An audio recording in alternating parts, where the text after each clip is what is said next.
NEET counselling process ಅನ್ನ explain ಮಾಡಬೇಕಾದ್ರೆ ಒಂದು ಪಾಯಿಂಟ್ ಅನ್ನ ಹೇಳೋದನ್ನ ಮರೆತಿದ್ದೆ. ಅಂದ್ರೆ ತುಂಬಾ ಇಂಪಾರ್ಟೆಂಟ್ ಪಾಯಿಂಟ್ ಏನಂತ ಹೇಳಿದ್ರೆ, ಈಗ ಫಸ್ಟ್ ರೌಂಡ್ ಕೌನ್ಸಿಲಿಂಗ್ ಏನಿರುತ್ತೆ ಅದರಿಂದ ಸೆಕೆಂಡ್ ರೌಂಡ್ಗೆ ಹೋಗ್ಬೇಕಾದ್ರೆ ವಿದ್ಯಾರ್ಥಿಗಳು ಚಾಯ್ಸ್ 2 ಅನ್ನು ಸೆಲೆಕ್ಟ್ ಮಾಡಿದ್ರೆ ಅಂತಹ ವಿದ್ಯಾರ್ಥಿಗಳು ಫಸ್ಟ್ ರೌಂಡ್ ಸಿಕ್ಕಿರುವಂತಹ ಕಾಲೇಜನ್ನ ಹೋಲ್ಡ್ ಅಲ್ಲಿ ಇಟ್ಕೊಂಡು ಸೆಕೆಂಡ್ ರೌಂಡ್ಗೆ ಹೋಗ್ತಾ ಇರ್ತಾರೆ. ಆವಾಗ ನೀಟ್ ಕೌನ್ಸಿಲಿಂಗ್ ಸಂಬಂಧಿಸಿದಂತೆ ಫಸ್ಟ್ ರೌಂಡ್ ಅಲ್ಲಿ ಸಿಕ್ಕಿರುವಂತಹ ಕಾಲೇಜ್ ಏನಿದೆ ಅದಕ್ಕೆ ಫೀಸ್ ಅನ್ನ ಪೇ ಮಾಡಿ ಅದರ ನಂತರ ವಿದ್ಯಾರ್ಥಿಗಳು ಸೆಕೆಂಡ್ ರೌಂಡ್ಗೆ ಪಾರ್ಟಿಸಿಪೇಟ್ ಮಾಡಬೇಕು. ಸರಿನಾ? ಅಂದ್ರೆ ಫಸ್ಟ್ ರೌಂಡ್ ಸಿಕ್ಕಿರುವಂತಹ ಕಾಲೇಜ್ ಏನಿರುತ್ತೆ ಅದಕ್ಕೆ ಫೀಸ್ ಅನ್ನ ಪೇ ಮಾಡಿದ್ರೆ ಮಾತ್ರ ಸೆಕೆಂಡ್ ರೌಂಡ್ಗೆ ಪಾರ್ಟಿಸಿಪೇಟ್ ಮಾಡೋದಕ್ಕಾಗತ್ತೆ. ಚಾಯ್ಸ್ 2 ಅನ್ನ ಸೆಲೆಕ್ಟ್ ಮಾಡಿ. ಸರಿ, ಈಗ ಎಲ್ಲ ಪ್ರಾಸೆಸ್ ಅನ್ನ ಡೀಟೇಲ್ ಆಗಿ ತಿಳಿದುಕೊಳ್ತಾ ಹೋಗೋಣ. ಹಾಯ್, ಎಲ್ಲ ವಿದ್ಯಾರ್ಥಿಗಳಿಗೆ ಎಜುಕೇಟ್ ಕರ್ನಾಟಕ ಚಾನಲ್ಗೆ ಸ್ವಾಗತ. 2024ರ ನೀಟ್ ಕೌನ್ಸಿಲಿಂಗ್ ಏನಿದೆ, ಕೆದವರು ನಡೆಸುವಂತಹ ನೀಟ್ ಕೌನ್ಸಿಲಿಂಗ್, ಇದು ಹೇಗಿರುತ್ತೆ, ಅದರಲ್ಲಿ ಯಾವ ಸ್ಟೆಪ್ಸ್ ಇರುತ್ತೆ, ಯಾವ ಪ್ರೊಸೀಜರ್ ಇರುತ್ತೆ, ಅದನ್ನು ನಾವು ಈ ವಿಡಿಯೋದಲ್ಲಿ ತಿಳಿದುಕೊಳ್ತಿದ್ದೀವಿ. ಮೊದಲನೇದಾಗಿ ಈಗಾಗಲೇ ಪ್ರೊಸೀಜರ್ ಸ್ಟಾರ್ಟ್ ಆಗಿದೆ. ಅಂದ್ರೆ ಯಾವ ವಿದ್ಯಾರ್ಥಿಗಳು ಆಲ್ರೆಡಿ KCETಗೆ ಅಪ್ಲಿಕೇಶನ್ ಹಾಕಿದ್ರೆ ಅವರಿಗೆ ನೀಟ್ ರೋಲ್ ನಂಬರ್ ಅನ್ನ ಎಂಟರ್ ಮಾಡೋದಕ್ಕೆ ಹೇಳಿದ್ರು. ನೀವು ಎಂಟರ್ ಮಾಡಿ ನಂತರ ಡಾಕ್ಯುಮೆಂಟ್ ವೆರಿಫಿಕೇಶನ್ ಸ್ಲಿಪ್ ಅನ್ನ ಡ್ರಾ ಮಾಡ್ಕೊಂಡಿರ್ತೀರ.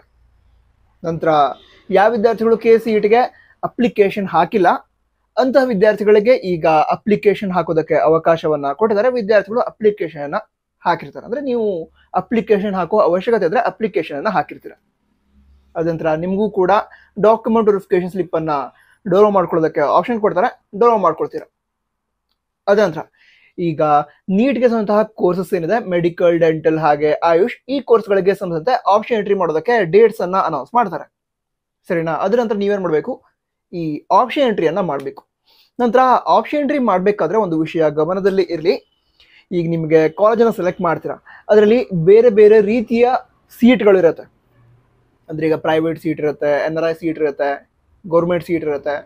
ಸೊ ಅಲ್ಲಿ ಫೀಸನ್ನು ಕೂಡ ಮೆನ್ಷನ್ ಮಾಡಿರ್ತಾರೆ. ಆ ಫೀಸನ್ನು ಕೂಡ ನೋಡಿ ಅದರ ಜೊತೆಗೇನೆ ಅಂದ್ರೆ ಆಪ್ಷನ್ ಎಂಟ್ರಿ ಮಾಡ್ತಾ ಹೋಗಿ. ಫೀಸನ್ನು ನೋಡ್ಕೊಳ್ತಾ ಕರೆಕ್ಟ್ ಆಗಿ ಇದೆಯಾ ಅದನ್ನ ಚೆಕ್ ಮಾಡ್ತಾ ಆಪ್ಷನ್ ಎಂಟ್ರಿಯನ್ನ ಮಾಡ್ತಾ ಹೋಗಿ.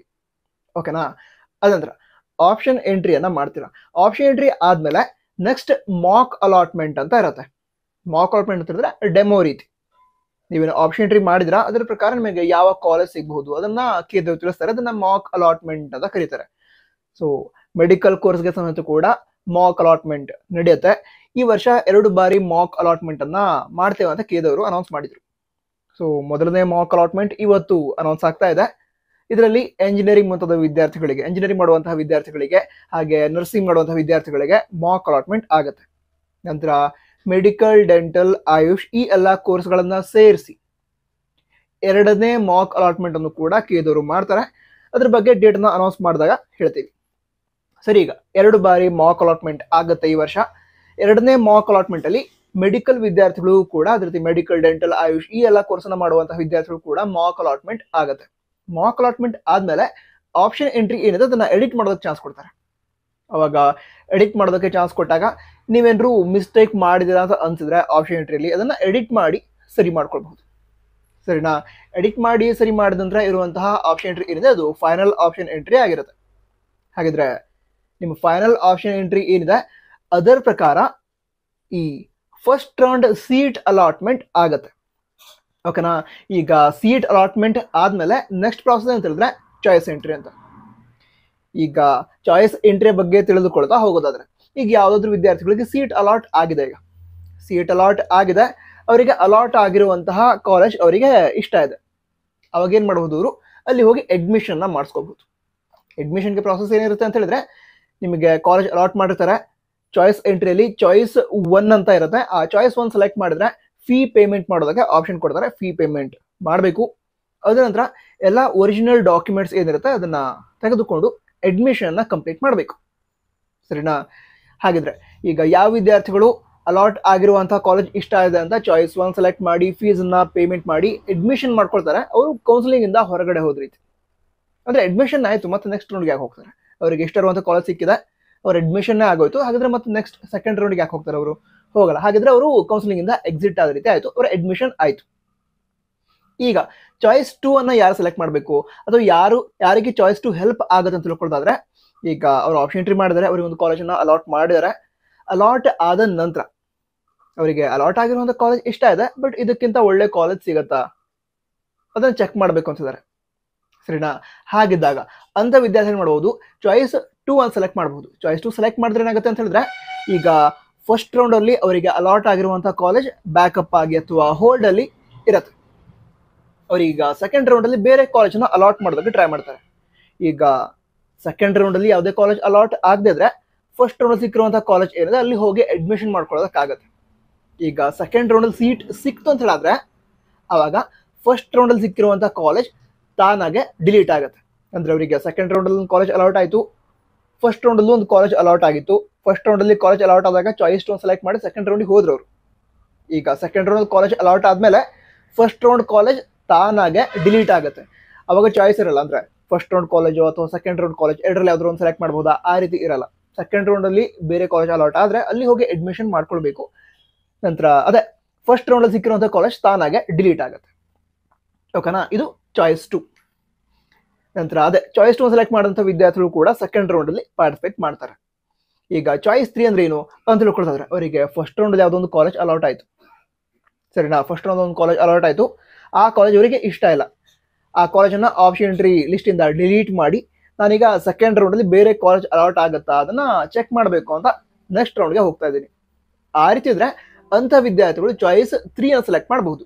ಚಾಯ್ಸ್ ಅನ್ನು ಸೆಲೆಕ್ಟ್ ಮಾಡಿದ್ರೆ ಅವರಿಗೆ ಫಸ್ಟ್ ರೌಂಡ್ ಅಲ್ಲಿ ಅಲಾಟ್ ಆಗಿರುವಂತಹ ಕಾಲೇಜ್ ಡಿಲೀಟ್ ಆಗುತ್ತೆ, ಅವರು ಸೆಕೆಂಡ್ ರೌಂಡ್ಗೆ ಹೋಗ್ತಾರೆ.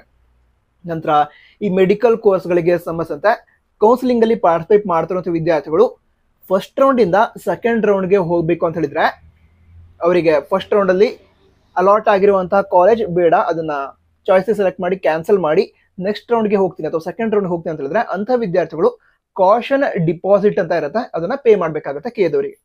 ಓಕೆನಾ? ಕೇದವರಿಗೆ ಕಾಷನ್ ಡಿಪಾಸಿಟ್ ಅಂತ ಪೇ ಮಾಡಬೇಕಾಗತ್ತೆ. ಅದರ ಅಮೌಂಟ್ 1 lakh ಇರುತ್ತೆ, 1 ಲಕ್ಷ ರೂಪಾಯಿಗಳು ಇರುತ್ತೆ. ಈಗ 1 ಲಕ್ಷ ರೂಪಾಯಿನ ನಾನು ಕಾಷನ್ ಡಿಪಾಸಿಟ್ ಆಗಿ ಪೇ ಮಾಡ್ತಿದ್ದೀನಿ, ಅದ್ರ ಕತೆ ಮುಂದೇನು ಅದಂತ ನೀವು ತಿಳ್ಕೊಳ್ಳೋದಾದ್ರೆ, ಈಗ ನಿಮಗೆ ಸೆಕೆಂಡ್ ರೌಂಡ್ ಅಲ್ಲಿ ಬೇರೆ ಕಾಲೇಜ್ ಅಲಾಟ್ ಆಯಿತು ಅಂತ ಅಂದ್ಕೊಳ್ಳಿ. ಸೆಕೆಂಡ್ ರೌಂಡ್ ನಿಮಗೆ ಅಲಾಟ್ ಆಗಿರುವಂತಹ ಕಾಲೇಜ್ ಫೀಸ್ ಏನಿರುತ್ತೆ ಅದರಲ್ಲಿ ಈ ಕಾಷನ್ ಡಿಪಾಸಿಟ್ ಅಮೌಂಟ್ ಏನಿರುತ್ತೆ ಅದನ್ನು ಕೂಡ ಕನ್ಸಿಡರ್ ಮಾಡ್ತಾರೆ. ಸೊ ಟೆನ್ಷನ್ ಮಾಡ್ಕೊಳ್ಳೋ ಅವಶ್ಯಕತೆ ಇಲ್ಲ. ಈಗ ಅಕಸ್ಮಾತ್ ಆಗಿ ಸೆಕೆಂಡ್ ರೌಂಡ್ ಅಲ್ಲಿ ಕಾಲೇಜೇ ಅಲಾಟ್ ಆಗದೆ ಇದ್ರೆ ಅಥವಾ ಕಾಲೇಜೇ ಅಲಾಟ್ ಆಗಲಿಲ್ಲ ಕೌನ್ಸಿಲಿಂಗ್ ಅಲ್ಲಿ, ಆವಾಗ ಏನಾಗುತ್ತೆ ಅಂತ ಹೇಳಿದ್ರೆ, ನಿಮಗೆ ಕಾಲೇಜ್ ಅಲಾಟ್ ಆಗದಿದ್ರೆ ನೀವು ಕಾಷನ್ ಡಿಪಾಸಿಟ್ ಆಗಿ 1 lakh ಅನ್ನ ಏನು ಪೇ ಮಾಡಿರ್ತಾರೆ ಅದನ್ನ ನಿಮಗೆ ರಿಟರ್ನ್ ಮಾಡ್ತಾರೆ. ಈಗ ಯಾವುದಾದ್ರು ವಿದ್ಯಾರ್ಥಿಗಳಿಗೆ ಸೆಕೆಂಡ್ ರೌಂಡ್ ಅಲ್ಲಿ ಸೀಟ್ ಸಿಕ್ಕಿದೆ ಬಟ್ ಅವರಲ್ಲಿ ಅಡ್ಮಿಷನ್ ಮಾಡಿಸಿಲ್ಲ, ಆ ರೀತಿ ಅಂತ ಹೇಳಿದ್ರೆ ಅಂತಹ ವಿದ್ಯಾರ್ಥಿಗಳ 1 lakh ಅಮೌಂಟ್ ಏನಿರುತ್ತೆ ಕಾಷನ್ ಡಿಪಾಸಿಟ್ ಅದನ್ನ ಕೇದವರೇ ಇಟ್ಕೊಳ್ತಾರೆ. ಸರಿನಾ? ಅಂದ್ರೆ ನಿಮಗೆ ಕಾಲೇಜ್ ಅಲಾಟ್ ಆದ್ರೂ ಕೂಡ ನೀವು ಅಡ್ಮಿಷನ್ ಮಾಡ್ಕೊಳ್ಳದೆ ಇದ್ರೆ ಆ ಸಂದರ್ಭದಲ್ಲಿ ಕೇದವರೇ ಆ ಅಮೌಂಟ್ ಅನ್ನ ಇಟ್ಕೊಳ್ತಾರೆ. ಬೇರೆ ಕೇಸ್ ಏನಿದೆ ಅಂದ್ರೆ ನಿಮಗೆ ಬೇರೆ ಕಾಲೇಜ್ ಅಲಾಟ್ ಆಯ್ತು, ಆವಾಗ ಅಲಾಟ್ ಆಗಿರುವಂತಹ ಕಾಲೇಜ್ನ ಫೀಸ್ ಅಲ್ಲಿ ಆ ಕಾಷನ್ ಡಿಪಾಸಿಟ್ ಅಮೌಂಟ್ ಅನ್ನ ಕನ್ಸಿಡರ್ ಮಾಡ್ತಾರೆ. ಅಕಸ್ಮಾತ್ ಯಾವುದೇ ಕಾಲೇಜ್ ಅಲಾಟ್ ಆಗಲೇ ಇಲ್ಲ ಕೌನ್ಸಿಲಿಂಗ್ ಅಂತ ಹೇಳಿದ್ರೆ ಅದನ್ನ ಅಂದ್ರೆ ಅಮೌಂಟ್ ಅನ್ನ ನಿಮಗೆ ರಿಟರ್ನ್ ಮಾಡ್ತಾರೆ. ಸೊ ಟೆನ್ಷನ್ ಮಾಡ್ಕೊಳ್ಳೋ ಅವಶ್ಯಕತೆ ಇಲ್ಲ. ಸರಿನಾ? ಈಗ ಯಾವುದೋ ಒಬ್ಬ ಸ್ಟೂಡೆಂಟ್ ಇದ್ದಾರೆ, ಅವರಿಗೆ ಫಸ್ಟ್ ರೌಂಡ್ ಕೌನ್ಸಿಲಿಂಗ್ ಅಲ್ಲಿ ಕಾಲೇಜ್ ಅಲಾಟ್ ಆಗಿಲ್ಲ, ಅವರಿಗೆ ಮೆಡಿಕಲ್ ಕೋರ್ಸ್ಗೆ ಸಂಬಂಧಿಸಿದ ಕೌನ್ಸಿಲಿಂಗ್ ಅಲ್ಲಿ ಪಾರ್ಟಿಸಿಪೇಟ್ ಮಾಡಕ್ಕಿರ್ತಾರೆ, ಫಸ್ಟ್ ರೌಂಡ್ ಅಲ್ಲಿ ಕಾಲೇಜೇ ಅಲಾಟ್ ಆಗಿಲ್ಲ, ಅವ್ರೀಗ ಸೆಕೆಂಡ್ ರೌಂಡ್ಗೆ ಹೋಗ್ಬೇಕು. ಆ ರೀತಿ ಇದ್ರೆ ಅಂತಹ ವಿದ್ಯಾರ್ಥಿಗಳು ಕೂಡ ಕಾಷನ್ ಡಿಪಾಸಿಟ್ ಏನಿದೆ 1 lakh ಅದನ್ನ ಪೇ ಮಾಡಬೇಕು. ಸರಿನಾ? 1 lakh ಅನ್ನ ಪೇ ಮಾಡಬೇಕಾಗತ್ತೆ. ಪೇಮೆಂಟ್ ಮೋಡ್ ಏನಿರುತ್ತೆ ಅದು ಆನ್ಲೈನ್ ಆಗಿರುತ್ತೆ. ಅಂದ್ರೆ ಆನ್ಲೈನ್ ಅಲ್ಲೇ ವಿದ್ಯಾರ್ಥಿಗಳು ಈ ಕಾಷನ್ ಡಿಪಾಸಿಟ್ ಅಮೌಂಟ್ ಅನ್ನ ಪೇ ಮಾಡಬೇಕು. ನಂತರ ಈ ಚಾಯ್ಸ್ ಎಂಟ್ರಿ ಏನಿರುತ್ತೆ ಅದರಲ್ಲಿ ಮತ್ತೊಂದು ಚಾಯ್ಸ್ ಇರುತ್ತೆ, ಚಾಯ್ಸ್ 4 ಅಂತ. ಚಾಯ್ಸ್ 4 ಅಂದ್ರೆ ಮೀನಿಂಗ್ ಅಂತ ಹೇಳಿದ್ರೆ, ಈಗ ಒಬ್ಬ ಸ್ಟೂಡೆಂಟ್ ಇದ್ದಾರೆ, ಅವರಿಗೆ ಕೌನ್ಸಿಲಿಂಗ್ ಬೇಡ, ನಾನೀಗ ಲಾಂಗ್ ಟರ್ಮ್ ಹೋಗ್ತೀನಿ, ಯಾಕಂದ್ರೆ ನನ್ನ ರ್ಯಾಂಕ್ ಪ್ರಕಾರ ಈಗ ಒಳ್ಳೆ ಕಾಲೇಜ್ ಸಿಗುತ್ತೆ ಅಂತ ಅನ್ಸಲ್ಲ, ನಾನೀಗ ಲಾಂಗ್ ಟರ್ಮ್ ಹೋಗ್ತೀನಿ ಅಥವಾ ಬೇರೆ ಕೋರ್ಸ್ಗೆ ಅಡ್ಮಿಷನ್ ಮಾಡ್ತೀನಿ. ಆ ರೀತಿ ಅಂತಹ ವಿದ್ಯಾರ್ಥಿಗಳು ಚಾಯ್ಸ್ 4 ನ ಸೆಲೆಕ್ಟ್ ಮಾಡಿ ಕೌನ್ಸಿಲಿಂಗ್ ಇಂದ ಎಕ್ಸಿಟ್ ಆಗಬಹುದು, ಅಂದ್ರೆ ಈ ವರ್ಷದ ಕೌನ್ಸಿಲಿಂಗ್ ಇಂದ ಎಕ್ಸಿಟ್ ಆಗಬಹುದು. ಓಕೆನಾ? ಇದಿಷ್ಟು ಫಸ್ಟ್ ರೌಂಡ್ ನೀಟ್ ಕೌನ್ಸಿಲಿಂಗ್ ಬಗ್ಗೆ ಆಯ್ತು. ಈಗ ಸೆಕೆಂಡ್ ರೌಂಡ್ ನೀಟ್ ಕೌನ್ಸಿಲಿಂಗ್ ಬಗ್ಗೆ ತಿಳ್ಕೊಳ್ಳೋದಾದ್ರೆ, ನಿಮ್ಮ ಆಪ್ಷನ್ ಎಂಟ್ರಿ ಏನಿದೆ ಅದನ್ನ ಎಡಿಟ್ ಮಾಡೋದಕ್ಕೆ ಚಾನ್ಸ್ ಕೊಡ್ತಾರೆ ಸೆಕೆಂಡ್ ರೌಂಡ್ ಸ್ಟಾರ್ಟ್ ಆಗೋದಕ್ಕಿಂತ ಮೊದಲು. ಆಗಬೇಕಿದ್ರೆ ವಿದ್ಯಾರ್ಥಿಗಳು ಎಡಿಟ್ ಮಾಡಬಹುದು. ಎಡಿಟ್ ಅಂತ ಹೇಳಿದ್ರೆ ನಿಮ್ಮ ಆಪ್ಷನ್ ಎಂಟ್ರಿ ಕಾಲೇಜ್ ಲಿಸ್ಟ್ ಏನಿದೆ ಅದರಲ್ಲಿ ಯಾವುದೊಂದು ಕಾಲೇಜ್ ಬೇಡ ಅಂತ ಹೇಳಿದ್ರೆ ಅದನ್ನ ಡಿಲೀಟ್ ಮಾಡಬಹುದು. ಇಲ್ಲದ್ರೆ ಆ ಕಾಲೇಜ್ಗಳ ಆರ್ಡರ್ ಏನಿದೆ, first priority, second priority, third priority, ಅದನ್ನ ಚೇಂಜ್ ಮಾಡಬಹುದು, ಆರ್ಡರ್ ಅನ್ನ ಮೊಡಿಫೈ ಮಾಡಬಹುದು. ಆದ್ರೆ ಹೊಸದಾಗಿ ಬೇರೆ ಕಾಲೇಜ್ ಹೆಸರನ್ನ ಆಡ್ ಮಾಡೋದಕ್ಕೆ ಆಪ್ಷನ್ ಇರಲ್ಲ. ನೀವು ಈ ಫಸ್ಟ್ ರೌಂಡ್ ಕೌನ್ಸಿಲಿಂಗ್ ಇಂತ ಮೊದಲು ಯಾವ್ಯಾವ ಕಾಲೇಜಸ್ ಅನ್ನ ಆಡ್ ಮಾಡ್ತಿರೋ ಅದಷ್ಟೇ ಕಾಲೇಜಸ್ ಇರತ್ತೆ. ಸರಿನಾ? ಅಂದ್ರೆ ಫಸ್ಟ್ ರೌಂಡ್ ಆದ್ಮೇಲೆ ಆಪ್ಷನ್ ಎಂಟ್ರಿ ಎಡಿಟ್ ಮಾಡೋದಕ್ಕೆ ಕೊಟ್ಟಾಗ ಹೊಸ ಕಾಲೇಜನ್ನ ಆಡ್ ಮಾಡೋದಕ್ಕೆ ಆಪ್ಷನ್ ಇರಲ್ಲ. ಕ್ಲಿಯರ್ ಆಯ್ತಾ?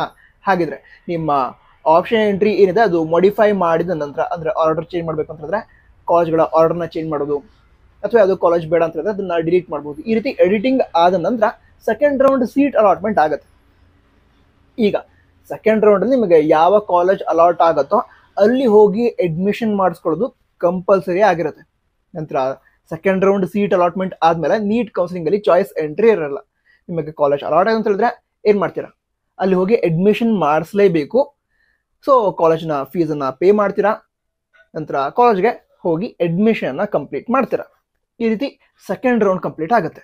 ಈಗ ಯಾವುದಾದ್ರೂ ವಿದ್ಯಾರ್ಥಿಗಳಿಗೆ ಈಗ ಫಸ್ಟ್ ರೌಂಡಿಂದ ಅವರು ಸೆಕೆಂಡ್ ರೌಂಡಿಗೆ ಹೋಗಿದ್ದಾರೆ, ಅವರಿಗೆ ಯಾವುದೇ ಕಾಲೇಜ್ ಫಸ್ಟ್ ರೌಂಡಲ್ಲೂ ಅಲಾಟ್ ಆಗಿರಲಿಲ್ಲ, ಸೆಕೆಂಡ್ ರೌಂಡಲ್ಲೂ ಕೂಡ ಅಲಾಟ್ ಆಗಲಿಲ್ಲ, ಅಂತಹ ವಿದ್ಯಾರ್ಥಿಗಳಿಗೆ ಈಗ ಮಾಪಪ್ ರೌಂಡ್ ಅಂತಿರುತ್ತೆ, ಅದರಲ್ಲಿ ಪಾರ್ಟಿಸಿಪೇಟ್ ಮಾಡೋದಕ್ಕೆ ಅವಕಾಶ ಸಿಗುತ್ತೆ. ಅದಂತರ ಮತ್ತೆ ಯಾವುದಾದ್ರೂ ವಿದ್ಯಾರ್ಥಿಗಳು ಅವರಿಗೆ ಫಸ್ಟ್ ರೌಂಡ್ ಕಾಲೇಜ್ ಅಲಾಟ್ ಆಗಿತ್ತು, ಅವ್ರು ಚಾಯ್ಸ್ 3 ಅನ್ನು ಸೆಲೆಕ್ಟ್ ಮಾಡಿ ಏನು ಮಾಡಿದ್ರು, ಅವರು ಫಸ್ಟ್ ರೌಂಡ್ ಸಿಕ್ಕಿರುವಂಥ ಕಾಲೇಜನ್ನು ಕ್ಯಾನ್ಸಲ್ ಮಾಡಿದ್ರು, ಸೆಕೆಂಡ್ ರೌಂಡಿಗೆ ಹೋದ್ರು, ಸೆಕೆಂಡ್ ರೌಂಡಲ್ಲಿ ಕಾಲೇಜ್ ಅಲಾಟ್ ಆಗಲಿಲ್ಲ. ಆವಾಗ ಅಂಥ ವಿದ್ಯಾರ್ಥಿಗಳು ಕೂಡ ಮಾಪಪ್ ರೌಂಡ್ ಏನಿರುತ್ತೆ ಅದರಲ್ಲಿ ಪಾರ್ಟಿಸಿಪೇಟ್ ಮಾಡಬಹುದು. ಹಾಗಿದ್ರೆ ಮಾಪಪ್ ರೌಂಡ್ ಅಂದ್ರೆ ಏನು ಅಂತ ತಿಳ್ಕೊಳ್ಳೋದಾದ್ರೆ, ಫಸ್ಟ್ ರೌಂಡ್ ಕೌನ್ಸಿಲಿಂಗ್ ಹಾಗೆ ಸೆಕೆಂಡ್ ರೌಂಡ್ ಕೌನ್ಸಿಲಿಂಗ್ ಎರಡೂ ಆದ ನಂತರ ಕೂಡ ಈಗ ಸೀಟ್ ಉಳಿದಿದ್ರೆ ಆ ಸೀಟ್ಗಳು ಯಾವ್ಯಾವುದು, ಯಾವ್ಯಾವ ಕಾಲೇಜಸಲ್ಲಿ ಸೀಟ್ ಉಳಿದಿದ್ದಾವೆ ಅದನ್ನು ತಿಳಿಸಿರ್ತಾರೆ. ಸೊ ಆ ಕೋರ್ಸ್ಗಳಿಗೆ ಸಂಬಂಧಿಸಿದ ವಿದ್ಯಾರ್ಥಿಗಳು ಮಾಪಪ್ ರೌಂಡಲ್ಲಿ ಪಾರ್ಟಿಸಿಪೇಟ್ ಮಾಡಬಹುದು. ಈಗ ಮಾಪಪ್ ರೌಂಡ್ ಕೂಡ ಆಯಿತು, ಅದರ ನಂತರ ಕೂಡ ಕೆಲವು ಕಾಲೇಜ್ಗಳಲ್ಲಿ ಸೀಟ್ ಉಳಿದಿದ್ರೆ ಸ್ಟ್ರೇ ವೇಕೆನ್ಸಿ ರೌಂಡ್ ಅಂತ ಮಾಡ್ತಾರೆ, ಅದರಲ್ಲೂ ಕೂಡ ಪಾರ್ಟಿಸಿಪೇಟ್ ಮಾಡಬಹುದು. ಯಾರು ಯಾವ ವಿದ್ಯಾರ್ಥಿಗಳಿಗೆ ಸೆಕೆಂಡ್ ರೌಂಡಲ್ಲಿ ಸೀಟ್ ಸಿಕ್ಕಿರಲ್ಲ, ನಂತರ ಅದೇ ಫಸ್ಟ್ ರೌಂಡಲ್ಲಿ ಹಾಗೆ ಸೆಕೆಂಡ್ ರೌಂಡಲ್ಲಿ ಸೀಟ್ ಸಿಗದೆ ಮಾಪಪ್ ರೌಂಡ್ಗೆ ಹೋದಂಥ ವಿದ್ಯಾರ್ಥಿಗಳು ಅವರು ಪಾರ್ಟಿಸಿಪೇಟ್ ಮಾಡಬಹುದು.